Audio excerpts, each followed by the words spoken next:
Voilà, aujourd'hui, c'est de nouveau une rencontre importante dans le cadre de ce Préventica, puisque de nouveau, on a mis au cœur des débats la place des élus locaux en matière de sécurité. Alors, s'il est certain que la compétence officielle d'un maire français,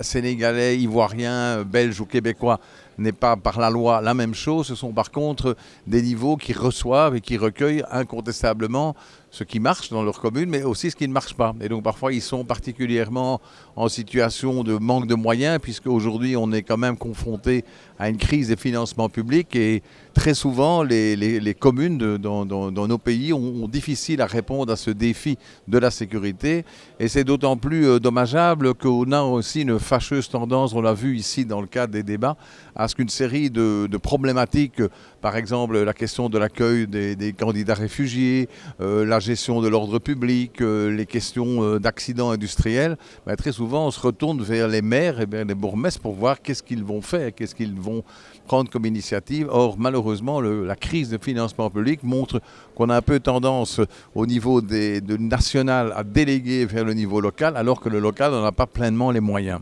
Et ce qui est aussi, je crois, intéressant dans le cadre aujourd'hui de ce débat, c'est de montrer aujourd'hui la convergence qu'on voit entre les initiatives prises par les pouvoirs publics locaux et également les citoyens. Je crois que cette idée chère au Forum européen pour la sécurité urbaine de développer le concept de coproduction de la sécurité, c'est-à-dire de se dire que la sécurité n'est pas exclusivement l'affaire de l'élu, l'affaire de l'administration, même si c'est un domaine régalien, lui qui doit être le pilote et la régularisation des choses, mais il n'empêche qu'au-delà, c'est important qu'il y ait un débat avec le citoyen et on l'a pu voir notamment dans les mises en alerte en cas de situation de crise, dans le cadre de la surveillance de certains quartiers, combien pour autant qu'on régisse bien sur le plan réglementaire, le citoyen a sa place. Et je dirais enfin que ce Préventica a aussi permis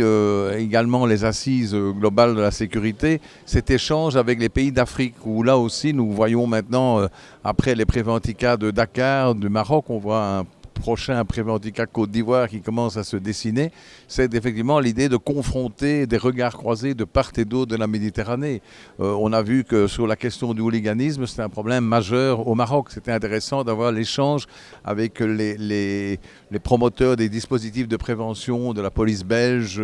des dispositifs français, des dispositifs québécois avec ceux du Maroc. On pense aussi, par exemple, au niveau du Sénégal, l'intéressant projet de l'Agence sécurité de la prévention qui contribue à remettre au travail des jeunes, et c'est important, la sécurité étant devenue quelque part un bassin d'emploi. Et donc là aussi, ce sont des projets nouveaux, en tous les cas, qui augurent un développement de Préventica optimal, et c'est en effet assez positif, tant au niveau du Forum européen que de Préventica francophonie, d'être évidemment partie prenante de cette initiative.